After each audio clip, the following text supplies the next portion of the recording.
We have a meeting on the 27th. So I mean, it could be the 20th, I don't know what the day is. we That's a would Monday. need time to look at it. Monday the 20th?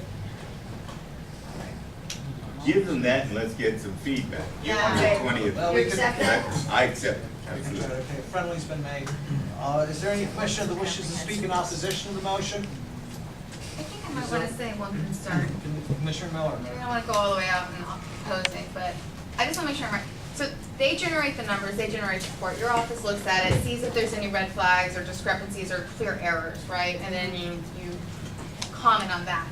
And so peer review is basically looking at those same numbers and also looking for errors. So peer review is more checking your work, not really checking what they've come up with. No, they check their work.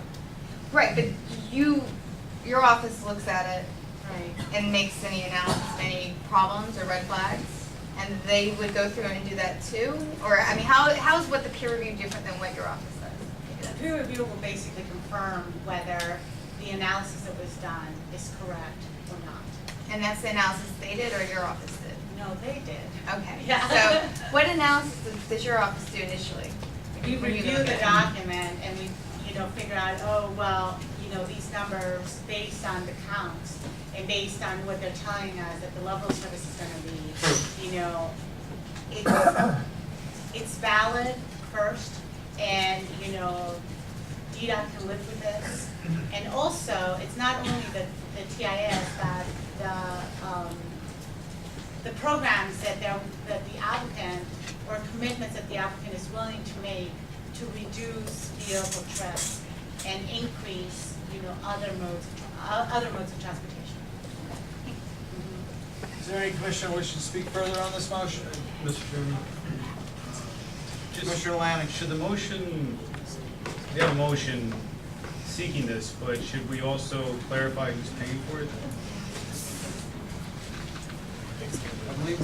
I believe Ms. Vega informed us that the cost of this would have to be borne by the developer. It's by the applicant. If they so desire, right? So if they say, well, no, we just don't want to do that, I think we've had that conversation already and they have agreed to it. well, since they're here, let's ask them. Okay, we've got that. Further discussion? Further discussion? No comments, please. All right, let's try to do this by voice vote. Commissioners, you have the motion as presented with a friendly amendment to it. All those in favor, please so indicate by saying aye. Aye. All those in opposition? All those in abstention? The ayes have it, the motion carries. Thank you, Commissioners. Commissioner Davis, do you have any further? No? Very well. Let me turn to comments from the audience. Ron? You might have less down. No, I want to sit down so I can see people. It's like, no, it's like my leg, I have There's a to. chair right there. That's okay. Get you a chair. No, so I can see people.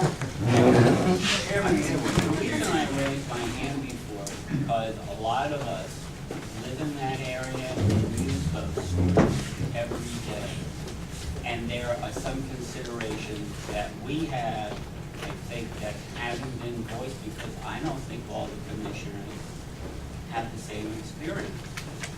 And that's why I was going to ask to get some discussion, because at what point does the peer reviewer become charged with looking into certain issues that aren't already addressed in the hotel study?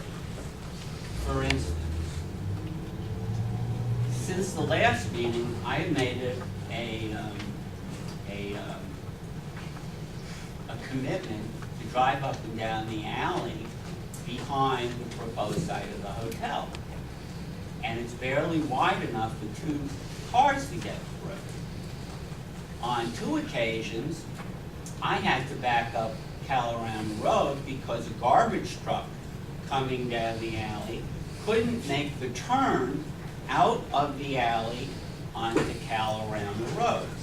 And are we gonna have two-way traffic in that alley or one-way traffic? And how is the turn gonna be made at the north end of the alley? The other issue is Champlain is a narrow street.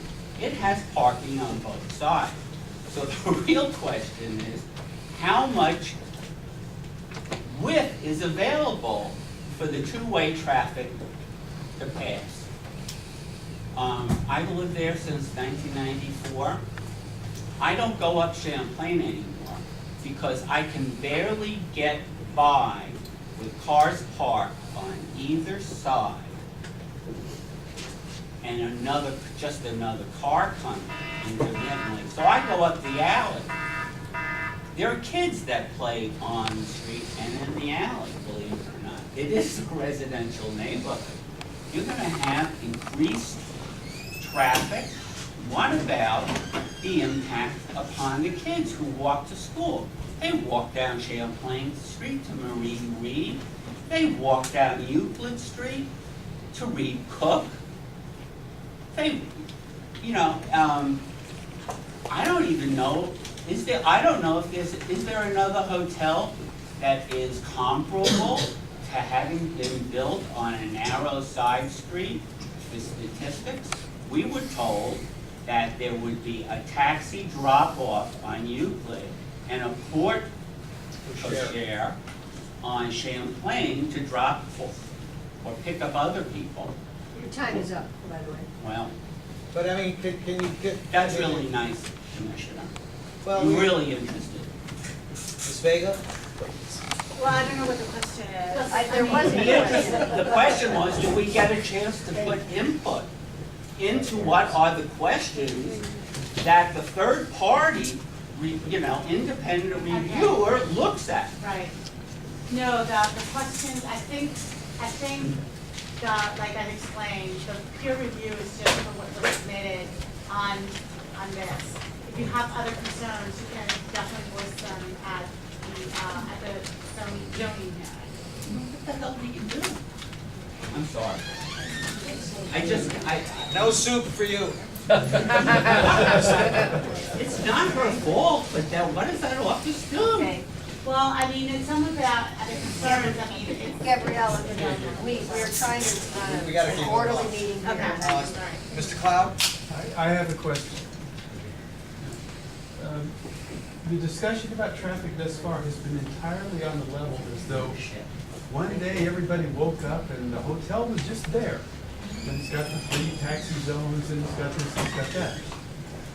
Where in your traffic study from the developers, and I would like to see that this is evaluated by the third party, where is the discussion of the monumental traffic that it's going to take to build this hotel, which remember is going to require demolishing the city paper building and then excavating a 3-story underground parking garage and then building a 10-story hotel on top of it. And all of that stuff is going to come in on Champlain and Euclid.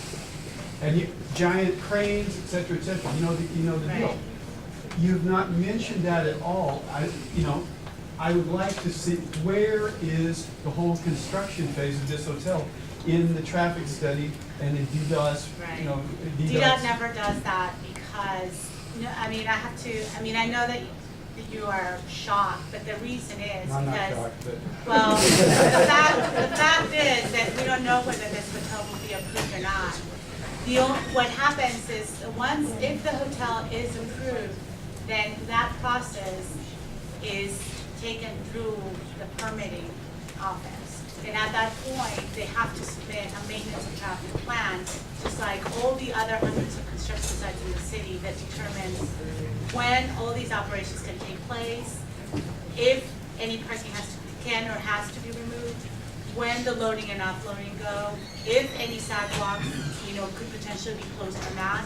All those things are done through the permitting, at the permitting stage, which is after the hotel, if the hotel is approved, not here. Yeah, for the moment, forget about 18th Street at 3 a.m. Let's consider 18th Street at 5 p.m. Or in particular, let's consider Columbia Road. For many of the streets we have, almost all of them, many times a day, are on the verge of condensation. Just the other day, a properly placed cone backed up the traffic from 18th Street all the way to 16th Street. It's very, very unstable. It's obviously very unstable. Furthermore, there are very good quantitative computer models of this kind of phenomenon. It's complicated, but if you have enough input data you could do real quantitative calculations. In what you said, I saw no indications of any of that. I think what you described can be properly called hand waving.